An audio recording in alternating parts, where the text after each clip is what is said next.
प्यारे बच्चों नमस्कार और एक बार आपका पुनः से स्वागत है आज की कक्षा में। और आज की कक्षा में हम अध्ययन करेंगे भारत की विदेश नीति के निहितार्थ या implications of Indian foreign policy. तो इसमें हम मूलतः वही देखेंगे कि भारत की राजनीति के जो विदेश नीति के सिद्धांत रहे हैं, उद्देश्य रहे हैं, उन्हीं का जिक्र हम यहाँ करेंगे। तो देखिए, पहला पॉइंट है भारत की विदेश नीति असंलग्नता या गुटनिरपेक्षता की नीति है। हमने सिद्धांत में भी पढ़ा था और उद्देश्य में भी पढ़ा था कि भारत की विदेश नीति असंलग्नता या गुटनिरपेक्षता की नीति है।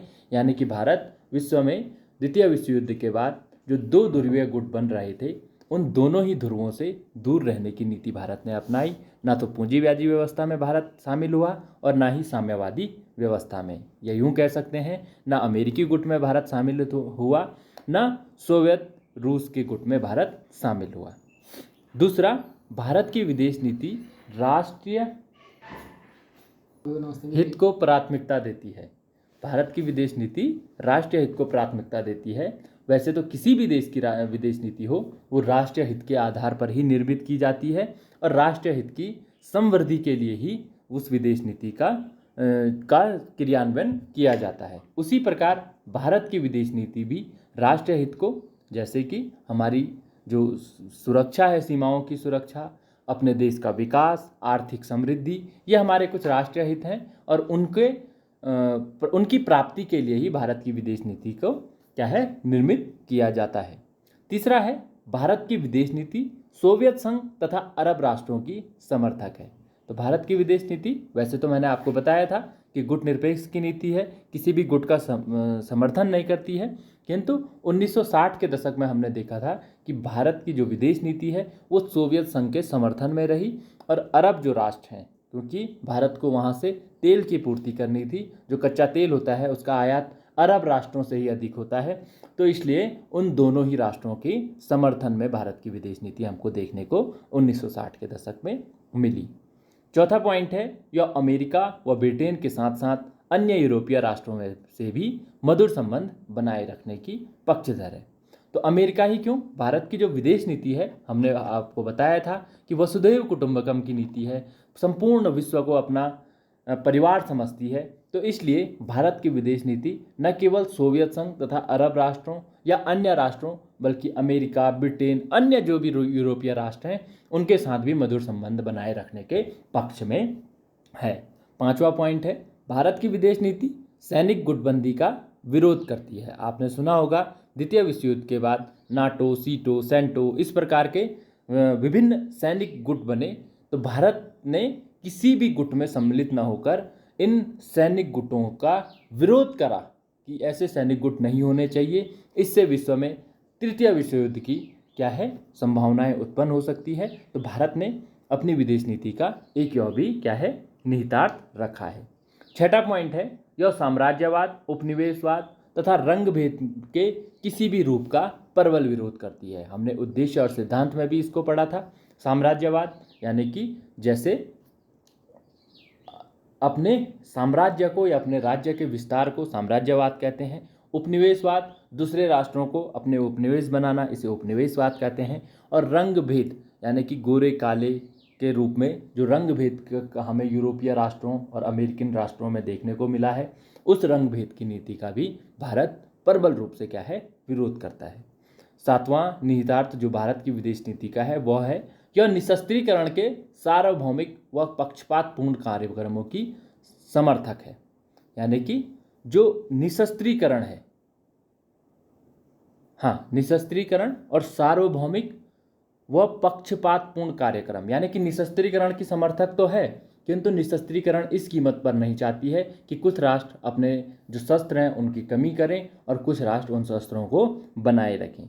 जैसे कि हमने देखा था सीटीबीटी और एनपीटी के माध्यम से जो विश्व की 5 प्रमुख शक्तियां थी, वो चाहते थे कि हमारे पास ही परमाणु हथियार रहे और बाकी राष्ट्र अब परमाणु हथियार का परीक्षण न करें। तो भारत ने इन दोनों ही संधियों पर हस्ताक्षर न करके विश्व को यह संदेश दिया कि भारत किसी भी रूप में पक्षपातपूर्ण निशस्त्रीकरण का के कोई भी कार्यक्रम होते हैं उनका समर्थन नहीं करेगा। अगर निशस्त्रीकरण सभी राष्ट्रों मिलकर करते हैं तो भारत उसका समर्थक हमेशा रहेगा। तो यह भी भारत की विदेश नीति का एक निहितार्थ है। 8वां पॉइंट है, यह उत्तर दक्षिण संवाद तथा उत्तर उत्तर सहयोग की समर्थक है। उत्तर दक्षिण संवाद का अर्थ है जो आपका उत्तरी गोलार्ध के राष्ट्र हैं और दक्षिणी गोलार्ध के राष्ट्र हैं, या उत्तर उत्तर जो उत्तरी गोलार्ध के राष्ट्र हैं। तो इन समस्त राष्ट्रों के साथ सहयोग की नीति का समर्थन भारतीय विदेश नीति करती है। 9वां पॉइंट है, यह संयुक्त राष्ट्र संघ तथा मानवाधिकारों की रक्षा करने वाली अन्य अंतर्राष्ट्रीय संस्थाओं का पक्ष लेती है। भारत की विदेश नीति का एक प्रमुख निहितार्थ है कि वह संयुक्त राष्ट्र संघ जैसी विश्व की जो वैश्विक संगठन है उनका समर्थन करती है और उनकी नीतियों पर क्रियान्वयन करने के लिए अपना हमेशा ही समर्थन उसने रखा है। मानवाधिकार की रक्षा के लिए भी भारत ने राष्ट्रीय मानवाधिकार आयोग और राज्य मानवाधिकार आयोग दोनों ही संस्थाओं का गठन किया है ताकि भारत के जो नागरिक हैं उनके मानवाधिकारों की रक्षा हो सके। 10वां पॉइंट है, यह अफ्रो एशियाई एकता की समर्थक है, यानी कि अफ्रीका और एशिया की एकता की समर्थक है। यानी कि अफ्रीकी जो राष्ट्र हैं और एशियाई जो राष्ट्र हैं वो मिलजुल कर रहें। भारत इस नीति का भी समर्थन करता है अपनी विदेश नीति के माध्यम से। अगला पॉइंट है, यह पड़ोसी देशों के साथ मधुर व सौहार्दपूर्ण संबंधों पर जोर देती है। गुजराल सिद्धांत इसका प्रमुख आधार है। हमने जब कल विदेश नीति के सिद्धांतों को पढ़ा था तो उसमें हमने गुजराल सिद्धांत को भी पढ़ा था। गुजराल सिद्धांत क्या था कि भारत अपने जो पड़ोसी राष्ट्र हैं उनके साथ मैत्रीपूर्ण नीति का समर्थन करेगा और मित्रतापूर्ण संबंध अपने पड़ोसी राष्ट्रों के साथ बनाएगा। तो गुजराल के बाद अटल बिहारी वाजपेयी और अन्य जो भी प्रधानमंत्री हुए हैं उन्होंने भी इस नीति को आगे बढ़ाया है। या यूँ कह सकते हैं 1990 के दशक के बाद भारत ये अपने पड़ोसी राष्ट्रों के साथ मधुर और सौहार्दपूर्ण संबंध बनाने की विदेश नीति पर बल देता आया है। अगला पॉइंट है, यह विश्व शांति के किसी भी प्रयास का प्रबल समर्थन करती है। यानी कि विश्व में अगर कहीं भी अप्रिय या संघर्ष की स्थिति आती है तो भारत संयुक्त राष्ट्र संघ की विश्व शांति सेना के माध्यम से क्या है वहाँ शांति स्थापित करने का प्रयास करता है। अगला पॉइंट है, यह नेहरू जी के पंचशील और शांतिपूर्ण सहअस्तित्व के सिद्धांत में विश्वास करती है और उसे ही आधार रूप में अपनाए हुए है। इसी कारण कुछ आलोचक भारत की विदेश नीति को नेहरू की नीति भी कहते हैं।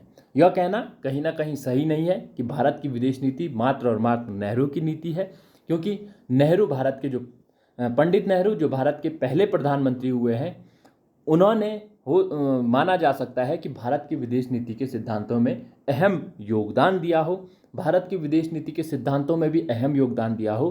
किंतु नेहरू के बाद इंदिरा गांधी, राजीव गांधी, इसके अतिरिक्त गुजराल, अटल बिहारी वाजपेयी और वर्तमान में नरेंद्र मोदी, इन सभी ने भारत की विदेश नीति में कहीं ना कहीं सकारात्मक जो सिद्धांत हैं उनको स्थापित किया है। और भारत की विदेश नीति सिर्फ नेहरू की विदेश नीति कहना कहीं ना कहीं गलत होगा, किंतु गुटनिरपेक्षता और पंचशील के जो सिद्धांत हैं वो नेहरू जी की देन अवश्य है, इसको आपको ध्यान रखना होगा।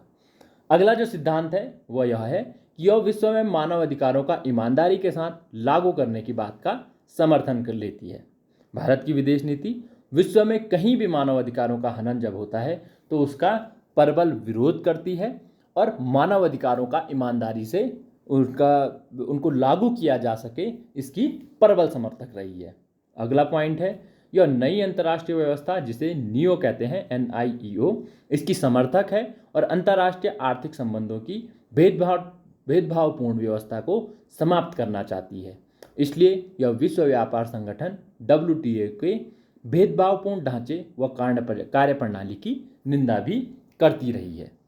WTO आप जानते हैं वर्ल्ड ट्रेड ऑर्गेनाइजेशन, जिसके माध्यम से जो विश्व के शक्तिशाली राष्ट्र हैं वह कहीं ना कहीं जो पूंजी है या जो संपदाएं हैं या भौतिक संपदाएं हो सकती है, प्राकृतिक संपदाएं हो सकती है, उस पर अपना एकाधिकार बनाना चाहते हैं।